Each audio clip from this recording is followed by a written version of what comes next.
Whoopi Goldberg has seen everything. She's won an Oscar, an Emmy, a Grammy, and a Tony. She's hosted the Academy Awards, moderated presidential debates, and spent nearly 2 decades on The View, watching politicians, celebrities, and public figures squirm under her gaze. But on a Tuesday morning that would become legendary in daytime television, Whoopi Goldberg encountered something that tested even her legendary patience. A duchess so convinced of her own victimhood that she couldn't recognize an ally when she sat across from her. So defensive that every question became an attack. So entitled that she expected an EGOT winner to bow to her grievances. Meghan Markle walked onto The View expecting sympathy. What she got instead was a woman who spent her entire life fighting battles that make Meghan's complaints look like inconveniences, and who had no intention of pretending otherwise. Within 25 minutes, the Duchess of Sussex would do something no guest had ever done on The View: storm off the set mid-interview, leaving behind stunned co-hosts and footage that would haunt her for years. Before we dive into this incredible story, make sure you hit subscribe and smash that like button. Now let's get into what really happened that morning. The View studio buzzed with its usual chaotic energy as the audience settled into their seats. The iconic table was set, coffee cups positioned, note cards arranged. Today's show promised to be special. Meghan Markle, Duchess of Sussex, had finally agreed to appear. Whoopi Goldberg sat at her usual spot, reviewing notes with a skeptical expression. She'd been doing this long enough to know when a guest was going to be difficult, and everything about Meghan's pre-interview demands suggested difficulty. The theme music played, the lights went up, and the show began. Welcome back to The View. We have a very special guest joining us this morning. She's a former actress, a duchess, a philanthropist, and one of the most talked about women in the world. Please welcome Meghan Markle. The applause was enthusiastic as Meghan emerged from backstage. She crossed the stage, greeted each co-host with brief hugs, and settled into the guest chair with the posture of someone expecting adoration. "Meghan, thank you so much for being here," Whoopi said, her voice carrying its characteristic blend of warmth and directness. "Thank you for having me," Meghan replied. But there was something in her tone, a subtle flatness that suggested she was already performing rather than connecting. "So, let's start with the basics. How are you? Really? Not the PR answer, the real answer." Meghan tilted her head slightly, her expression shifting to something almost condescending. "I'm wonderful. Thriving, actually. Though I find it interesting that everyone asks me that. They expect a different answer." Whoopi's eyebrows rose slightly. "I ask because you've been through a lot. It's a genuine question. No hidden agenda." "In my experience, there's always an agenda." "In your experience with me? We've never met." Meghan paused, seeming to realize she'd started off on the wrong foot. "I didn't mean you specifically. I meant generally. Generally, I'm just a woman asking another woman how she's doing. If that feels like an agenda, we might have a long morning." The audience chuckled. Joy and the other co-hosts exchanged glances. Meghan shifted in her seat, trying to recalibrate. "I'm doing well. Really well. America has been good to us." "Good how?" Whoopi pressed. "Good in that we have freedom here. Freedom to make our own choices, live our own lives, raise our children without constant institutional pressure." Whoopi nodded thoughtfully. "Freedom's important, though I'd argue most Americans don't have the kind of freedom that comes with a $100 million Netflix deal and a Montecito mansion. Your freedom is a very specific kind." Meghan's expression cooled. "I'm not sure what you're implying." "I'm not implying anything. I'm stating. You have a level of financial security that most people watching this show will never experience. Your freedom is real, but it's also cushioned in ways that most people's isn't. That's worth acknowledging." "I've acknowledged my privilege many times." "Have you?" "Because every interview I've seen focuses on what you've lost, not what you have. The palaces you left, the family you lost, the scrutiny you faced. Those are real losses. But the gains don't seem to get equal airtime." Meghan's jaw tightened. "The gains are obvious. The losses need to be explained. Or maybe the losses get more attention because they generate more sympathy. And sympathy generates more interest. And interest generates more revenue." The audience stirred. Whoopi had touched something real. The commercial value of victimhood. Joy Behar leaned in. "Whoopi, let's give her a chance to—" "I'm giving her a chance. I'm giving her a chance to explain why every public appearance focuses on suffering when she's clearly living a life most people would envy." Meghan's voice took on an edge. "Because the suffering was real. Is real. You don't escape trauma by moving to a different country. No, you don't. But you also don't process trauma by constantly performing it for audiences. At some point, the performance becomes the problem. Meghan leaned forward, her composure cracking slightly. This isn't performance. This is honesty. It can be both, Whoopi replied calmly. You can be honestly traumatized and also strategically sharing that trauma for commercial purposes. Those things aren't mutually exclusive. I'm not here for commercial purposes. You have projects to promote, a foundation to support, a public image to maintain. Those are all commercial purposes. There's nothing wrong with that. Everyone on this show has commercial purposes. But let's not pretend this is purely therapeutic. Meghan's face reddened. I'm trying to help people. Sharing my story helps people who've gone through similar things. Or does it help you? Because helping people and helping yourself can look very similar from the outside, and I'm not sure which one is primary for you. That's incredibly cynical. I've been in this business for 40 years. I've seen a lot of people claim they're helping others while primarily helping themselves. Cynicism is earned. Sarah Haynes tried to intervene. Meghan, why don't you tell us about the foundation work? I'd like to finish this point, Meghan interrupted, her voice sharp. Whoopi, you're accusing me of being self-serving while doing exactly what you accuse me of, using my appearance on your show to create controversy and generate ratings. Whoopi smiled slowly. The difference is, I'm not pretending otherwise. I know what I do. I know why I do it. I'm transparent about my commercial interests. Are you? Meghan opened her mouth, then closed it. Whoopi continued. I ask hard questions because that's my job. I don't pretend I'm providing therapy or saving lives. I'm an entertainer who occasionally stumbles into journalism. What are you? I'm someone trying to make a difference. In what? Specifically.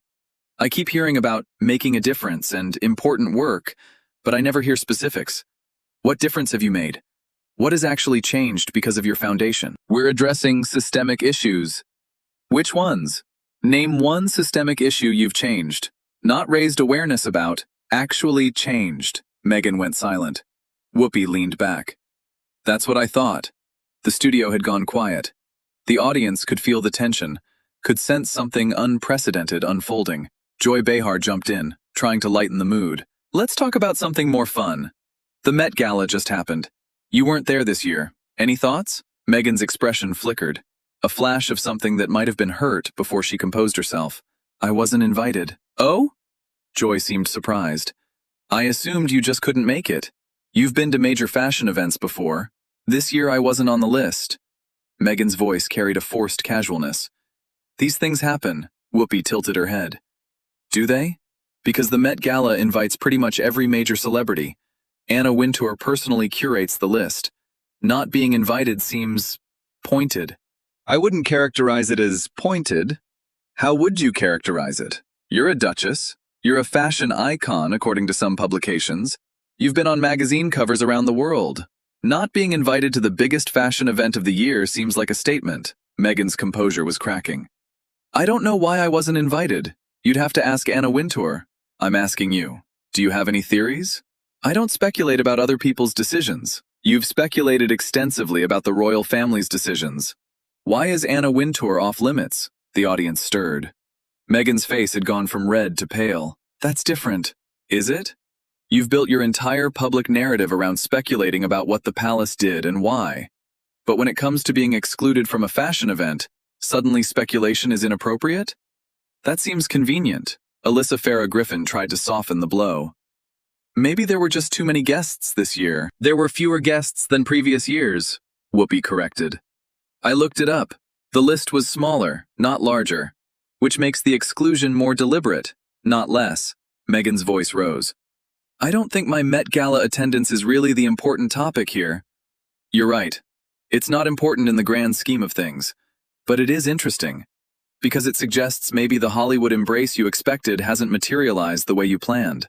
Maybe the celebrity world isn't as welcoming as you thought it would be. Hollywood has been very welcoming. Has it? Because your Netflix projects keep getting canceled. Your Spotify deal ended badly. You're not being invited to major events. That doesn't sound like a welcoming embrace. That sounds like doors closing. The tension in the room was palpable now. Meghan's body language had shifted from practiced ease to barely contained agitation. Let's talk about Netflix, Whoopi continued. The animated series was cancelled. Several documentary concepts were dropped. What's going on there?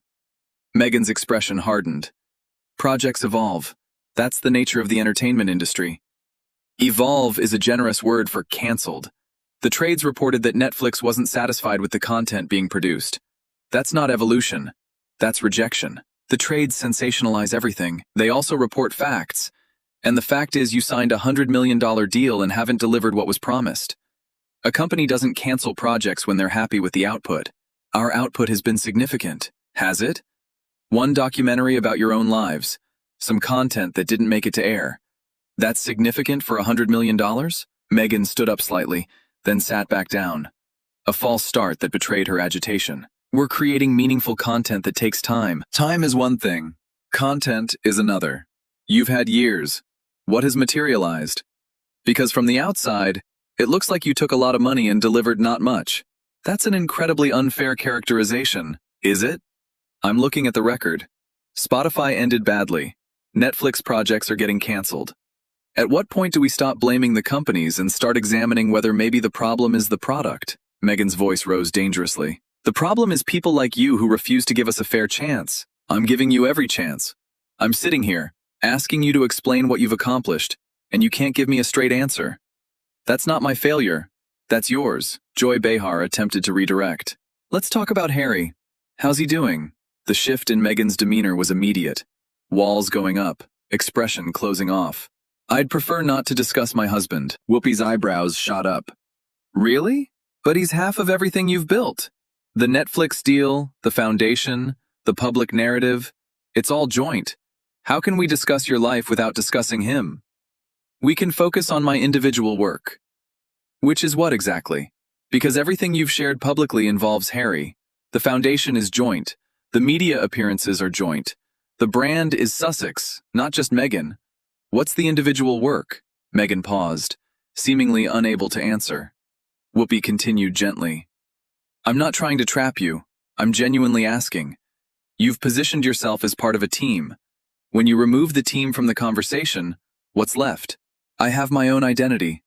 I'm sure you do, but you haven't shown it to the public. Everything we know about your post-royal life involves Harry. So when you say you don't want to discuss him, you're essentially saying you don't want to discuss your entire public existence. Meghan's voice sharpened.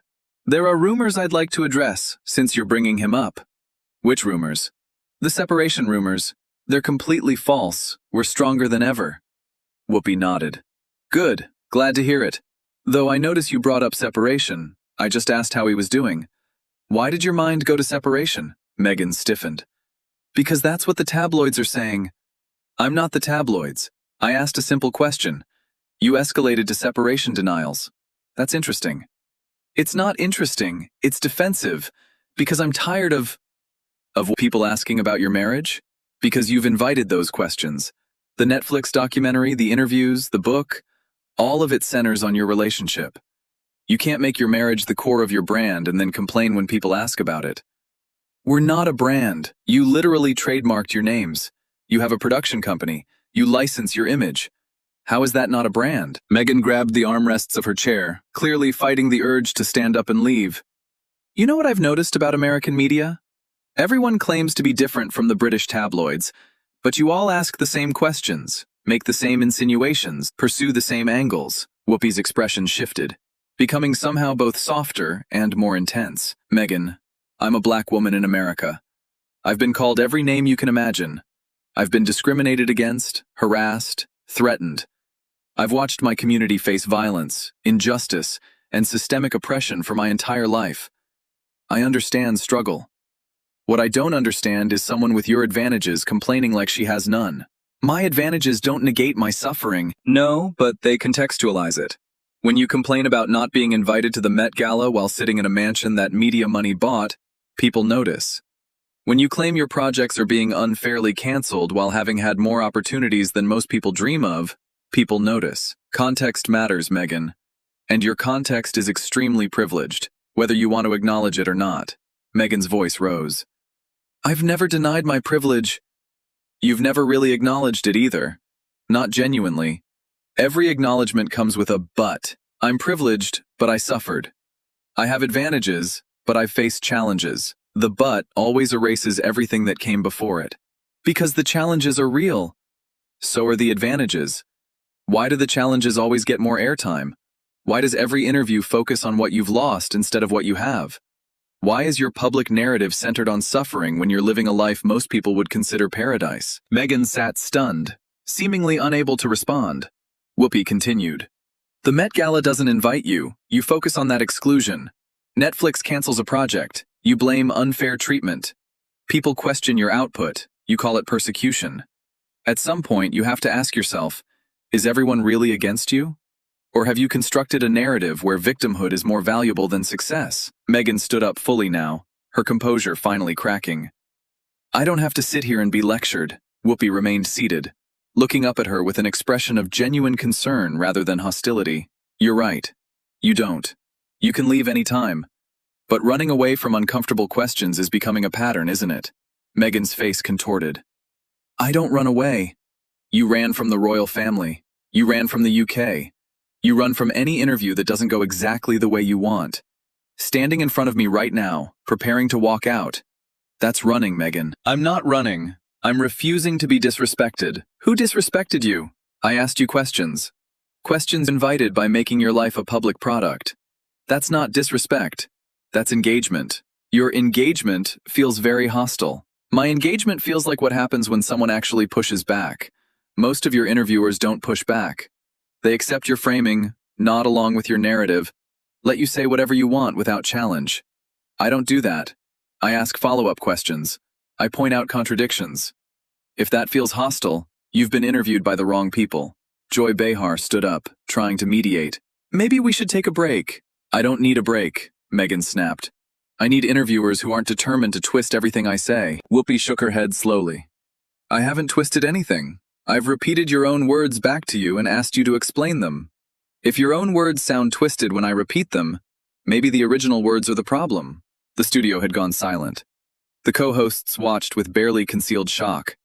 Meghan looked around, seeming to realize for the first time that the room wasn't on her side. The audience wasn't murmuring in sympathy. They were watching with the uncomfortable fascination of people witnessing something unprecedented. You've turned them against me, Meghan said, her voice shaking slightly. Whoopi's expression softened with what might have been genuine sympathy.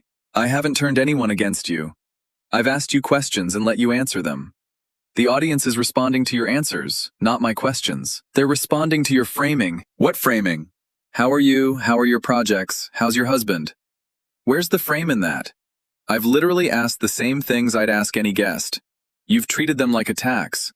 The audience noticed. That's not framing.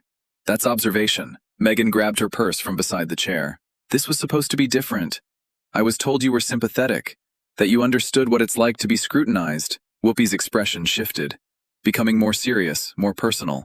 I do understand scrutiny. I've been in this industry for 40 years. I've been criticized for everything. My appearance, my opinions, my choices. I know what it feels like to have people judge you constantly. She paused. But I also know the difference between unfair criticism and legitimate questions. And I've learned to engage with both without treating everyone as my enemy. You haven't learned that, Meghan. And until you do, every interview is going to feel hostile to you, because you're bringing the hostility with you. I'm not hostile. You've been hostile since you sat down. Before I asked a single question, you were already defensive. You came in here expecting a fight, and when you didn't get one, you invented one. I didn't invent anything. You invented my hostility. It doesn't exist. I've been warm, curious, and direct. But none of that matters because you've decided that anyone who doesn't agree with everything you say is against you. That's not the world, Meghan. That's a prison you've built for yourself. Meghan's voice dropped to something cold. You have no idea what I've been through. You're right. I only know what you've told me. And what you've told me, through your words and your behavior, is that you're deeply unhappy, deeply defensive, and deeply convinced that the whole world is your enemy. I'm happy. I'm thriving. I've said that repeatedly. You've said it, but you haven't shown it. Happy people don't get angry when asked about their lives. Thriving people don't treat every question as an attack. You keep telling me you're doing well, but everything about your behavior suggests the opposite. My behavior is a response to your questions. My questions have been gentle. How are you finding America? What are you working on? How's Harry? Those are literally the kindest questions a host can ask. And you've reacted to all of them as if I'm accusing you of something. Because the subtext, there is no subtext, there's just text. You've projected hostility onto neutral questions because that's what you expect. And when you expect hostility, you find it everywhere. Even where it doesn't exist. Meghan stood frozen for a moment, caught between her desire to leave and the awareness that leaving would prove Whoopi's point. I'm going. That's your choice. But before you go, I want to say something. Meghan paused, perhaps curious despite her anger. Whoopi's voice was warm but firm. I think you're in pain. Real pain. I think you've been through difficult things, and I think some of your criticism has been genuinely unfair. But I also think you've built so many walls that you can't tell the difference between enemies and friends anymore. I'm not your enemy, Meghan. I wasn't trying to hurt you. I was trying to understand you. And you made that impossible. You don't understand. I wanted to. You didn't let me. Every time I reached for connection, you pulled back. Every time I asked for clarity, you accused me of attacking. That's not my failure. That's yours. Meghan walked toward the exit. At the edge of the set, she turned back for one final statement. You know what's sad, Whoopi? I'm here because I thought you might understand. You've faced discrimination. You've been treated unfairly. I thought there might be some common ground. Whoopi nodded. There could have been. But common ground requires honesty from both sides. You've been performing since you walked in. Every answer calculated. Every response measured for maximum sympathy. That's not honesty. That's strategy. And I don't have common ground with strategy. I haven't been performing. You've been performing your whole life. That's not an insult. It's an observation. You were an actress. You learned how to present yourself, how to read audiences, how to deliver lines. And now you can't turn it off. Every interview is a performance. Every public appearance is a scene. The problem is, when everything is performance, nothing is real. And people can tell. Meghan's face twisted with barely suppressed rage. You're wrong about me. Maybe, but I don't think so. And neither does anyone who's been paying attention. Meghan turned and walked off the set.